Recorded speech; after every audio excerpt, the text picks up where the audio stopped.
Alexis, glad to see you here. Firstly, I just wanted to get your take on, the progression of training from his KSI's previous fights. How more intensified? We've seen a lot of the clips that have been circulating.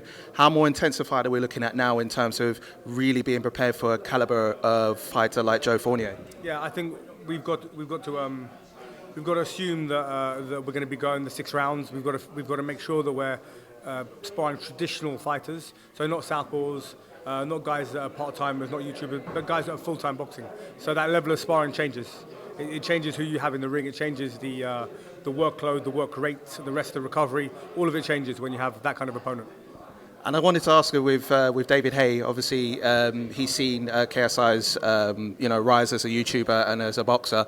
I asked Cal just a second ago. Do you see the idea, not looking past KSI versus Joe, but with David, if it would be of interest to him, would you like to see the idea of David coming into this influencer space, even doing exhibitions potentially as like a future thing? Yeah, I mean, I've trained David, so I know David. David's a stud. He's fantastic. He's cruiserweight heavyweight world champion, so he's unbelievable. So getting guys like that into the scene is awesome. Crossovers like that would just bring more eyes to the screen.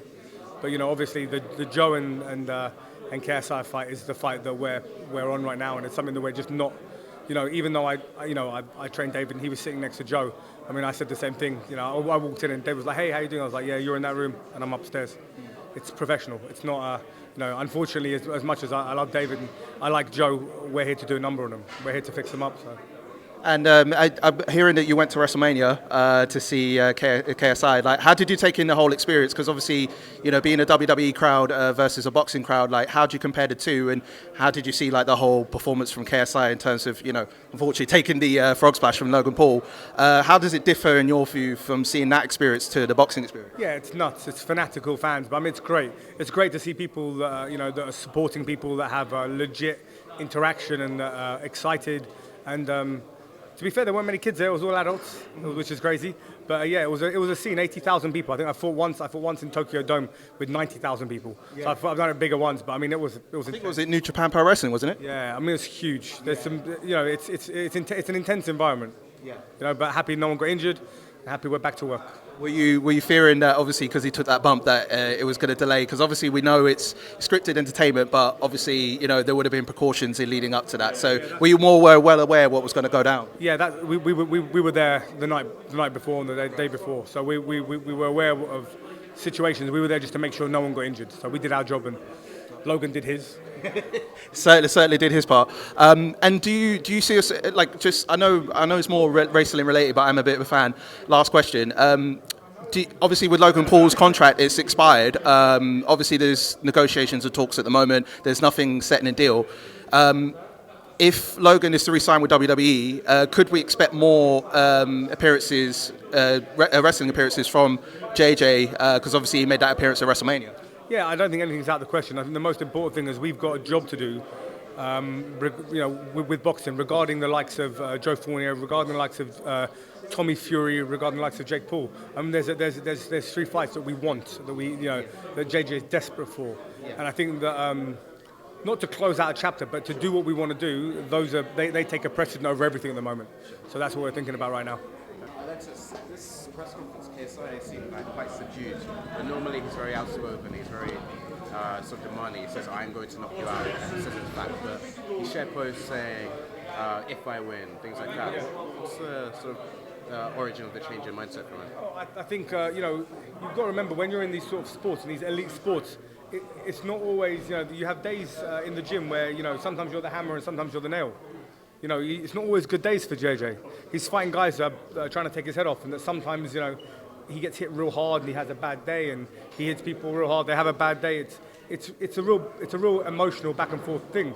So when you're getting this kind of JJ, I think you're getting a guy who's being humble and who's being honest, and who's like, listen, this guy is a good boxer. He is 9-0. He did hold the WBA.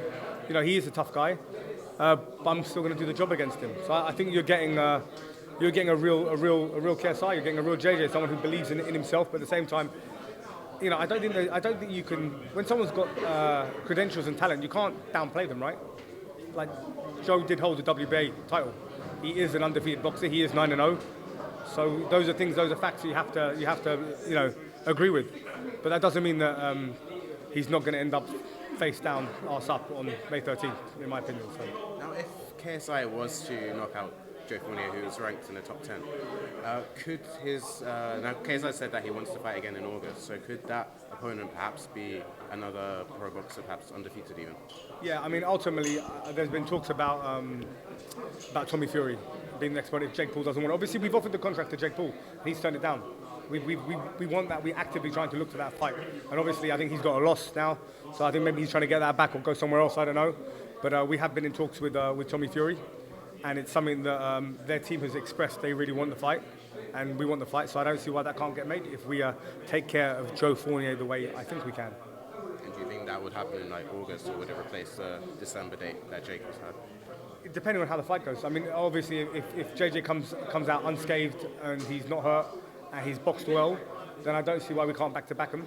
I don't see an issue with it at all. But obviously, if there's an injury, if there's a cut, or if the negotiations are taking longer, I'm not involved in that part of the deal. I train JJ. What I don't do is negotiate where or how the fights are done or contracts wise. So that's that you have to speak to Mamas about that. But yeah, looks good. Looks like it. Do you think that Jake losing that fight with Tommy has perhaps killed a lot of the hype that his fight with KSI had? No, I don't. That fight's always going to have a mad amount of hype. Just everywhere you go, everyone's always on that fight. I think the difference is that potentially Jake got found out a little bit. Not that he's not good, he is good, but just not as good as Tommy. And I think that might have kind of like dampened him down a little bit. But the truth of the matter is, I think Tommy Fury is really beatable for KSI. I think stylistically, as much as he might be a better boxer and have a great jab, I don't think he takes his shot very well. I mean, Jake doesn't move his feet and hit Tommy a few times, whereas JJ moves his feet a lot and will try and get to you. So I think stylistically, it's a much funner fight. It's way more explosive, and I think it's a great fight, especially in this space.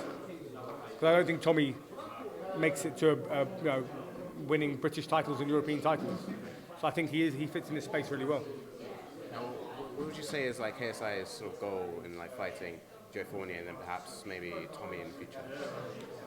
His goals? Yeah, I think JJ wants to show everyone that if you put your mind to it, you can achieve it. If anything he puts his mind to, he's doing it. I think that's his premise. That's what he wants you to understand. He loves his fans. He loves, he's a humble guy, and he just wants to show that hard work beats talent when talent doesn't work hard. That's it. So you think his like sort of mindset, because originally he wanted to fight Jake to prove that he's the best in the scene, but then now he's going to fight a pro boxer, then potentially another pro boxer. So you think that? But he's tried to fight. He has tried to fight Jake, and Jake won't take it. So it's kind of like flogging a dead horse. You want something so bad, and they don't want it. So you're like, okay, I'm going to go to someone else until that guy wants it. But it's kind of difficult for him to do any more than he's doing. Like from my perspective and where we are behind the scenes, I've seen what's going on, and he's absolutely gone for that fight. And they're not taking it. So I think the next best thing, Joe Fournier is 9-0. He's a problem. He's somebody that we have to try and go through. And if we get through him, Tommy Fury, who's undefeated again, he's a problem.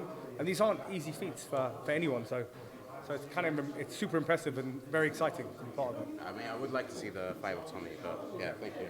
So essentially, I just wanted to touch base a little bit about that press conference stuff going on there. KSI is usually that very, let's say, loud, confident character. We saw someone that was a little bit more quiet and reserved today. Yeah. Now, what do you take of this? Is this a thing of confidence, or is it general? I think that with things that go on in your day-to-day life and things that have been happening here, I think they reflect in your persona and your character.